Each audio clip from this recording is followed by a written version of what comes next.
Our Manhattan offices are in a building that also houses the New York City Board of Elections.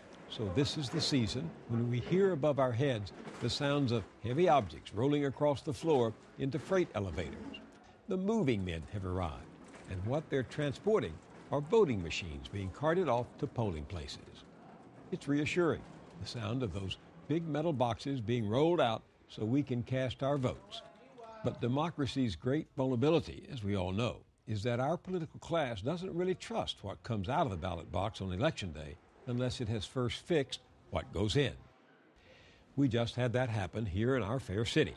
Once upon a time, our mayor, Mike Bloomberg, who's done well by most accounts, doing almost 7 years in office, supported term limits, 2 terms, and you're out. With his time as mayor coming to an end next year, he even briefly explored running for president. But that went nowhere. So now he's decided he wants a 3rd term in City Hall, something prohibited by law. But instead of asking voters in a public referendum to change the law, the mayor chose to work his will through a series of backroom deals. First, he enlisted the support of the fellow moguls who own the city's 3 major newspapers. Next, having spread his multi-billionaire's largesse around to local charities, he leaned on them for support.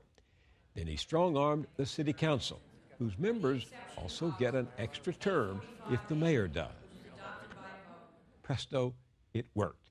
And once again, we were reminded of how the love of power can lead even gifted politicians to contempt for the cardinal commandment of democracy that no one is above the law, even when they have the power to change it to their own benefit.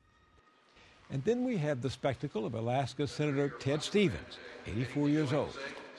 His favorite necktie emblazoned with that popular anti-hero, the Incredible Hulk. Stevens was convicted this week on 7 counts of lying on financial disclosure forms. The curmudgeonly Stevens declared, "It's not over yet." Then off he headed, back to a hero's welcome in Alaska. He's campaigning for re-election there, under the aegis of the state Republican Party, which says voters shouldn't be denied the services of their prolific earmarker and pork producer just because he's a convicted felon. That's the kind of argument we've long heard in Washington, and you have to wonder if Barack Obama and John McCain really think they can deliver on their promises to change the dominant culture of our nation's capital. The American people know my record. They know I'm going to change Washington because I've done it before. The change we need doesn't come from Washington. Change comes to Washington. If you want change in Washington, if you hope for a better America. Change is not about slogans. It's not about TV commercials.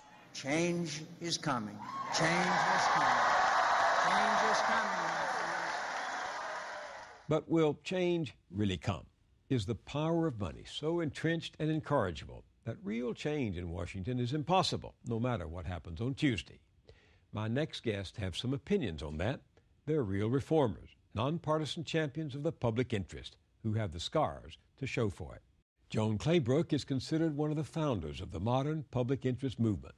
After serving in the Carter administration, she's been for 26 years now the president of Public Citizen, the nonprofit organization that advocates for greater public participation in government decision-making. After 6 terms in Congress, Bob Edgar became General Secretary of the National Council of the Churches of Christ in the USA. He's now president of the citizens lobby Common Cause, founded in 1970 with the aim of keeping government honest and accountable. Bob, Joan, welcome to the Journal. It's great to be here. Your organization, Common Cause, a few weeks ago ran a full-page ad with the United States flag flying upside down. Why? Well, we noticed that when ships at sea are faced with a tsunami or a hurricane and they're in distress, they fly the flag upside down. We're saying that democracy is in distress. When you have Abu Ghraib prisons, when you have torture, when you have preemptive war, and when you have so many of our own people poor and disadvantaged, democracy needs to be renewed, refreshed, and we flew the flag upside down to say it. We hope over the next period of time we can turn that flag right side up and see with some clarity what democracy really ought to look like. No matter who wins, Joan, what's the most important change you think Washington needs right now? Well, I think that it needs to have the people have a voice. There has to be more trust in the people, and the people have to trust the government. And so the most important thing that I think that any new administration needs to do is to tackle the issues that the public cares about and to appoint people to public office who are going to carry that out. I mean, Bush has appointed some of the true right-wing deregulators and business-oriented deregulators that has caused so much of the harm that we're now suffering in the United States.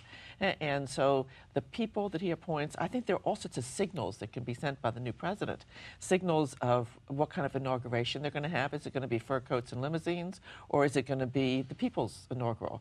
What kind of budget he's going to propose or have for the first go at this difficult time, and what kind of people they're going to appoint. Are they going to appoint the large givers, and as to the ambassadorships and to the Treasury Department and so on, or are they going to appoint people who really represent the public interest? Joan's right that on November 5th begins a new era where we have to look at the issue of people, but equally important, I think, is the role of money in politics. And I'm pretty optimistic that whoever gets elected on Tuesday will be committed to public financing.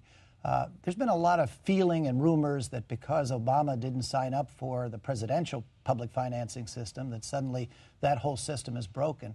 But on Tuesday in Connecticut, 75% of those running for the State House of Representatives have voluntarily opted in to public financing. And we see it in Maine, we see it in Arizona, and we see it city by city across the country. People realize that there's too much influence of special interests. We're not going to have health care legislation or environmental legislation or fix some of the problems we face as a nation until we lessen the amount of special interest money that invades the system. But some people will say you're letting Obama off the hook because the fact that he reneged on his pledge to use public funding for his presidential race sends a message to everyone that the end justifies the means. Well, I think that Obama, first of all, he is committed publicly to support both public funding of elections for the Congress, which we've never had, and to fix the presidential system, which is out of date. But just not now. I mean, well, I agree with you. He broke his promise for his own advantage. Right, and I think that that puts a tremendous pressure on him. He broke his promise. But also, the system itself before either of the candidates got in was broken. And Common Cause pointed out to both candidates that the system needed to be renewed. In fact, the whole primary system, I think, needs to be renewed, but particularly presidential public financing. And we wanted a pledge out of both McCain and Obama that one of the first agenda items would be to fix the presidential system. And I think even though Obama did not use the system, I think he realizes that not all the candidates can get 3,100,000 donors to their campaign. And while there are a number of small donors in the system, we think there ought to be a system of clean elections, public financing at the city level, at the state level, at the congressional level, and particularly at the presidential level. What does it say to you that Obama has spent more in this election than John Kerry and George W. Bush spent together in 2004? Well, this is a most unusual election. He's raised a huge amount of this money through the internet. About 30% of his donations are from smaller donors under $200. He has also, of course, raised a lot of money from special interests. And particularly both he and McCain have raised a lot of money from the financial services industry. They are among their top bundlers, bundling money together and handing it over to the candidate. And that's true for both McCain and for Obama. So there's no lack of special interest money in this election. Politico.com did some fine reporting just this week and came up with a list of Obama advisors you could pay to meet for $28,000. You could laugh, but this is not funny. No, I know. For $28,000, you could attend a roundtable discussion in Boston with Obama's economic advisor, Robert Rubin.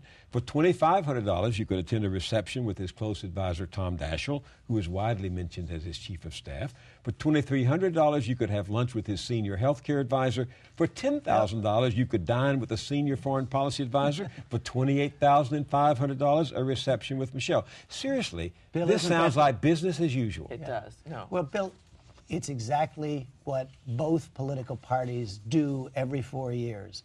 And it's exactly why we need to fix the presidential financing system, because those people who pay those high dollars to meet those powerful people do it so that they can have access. Joan, you just wrote the other day, when the campaign ends,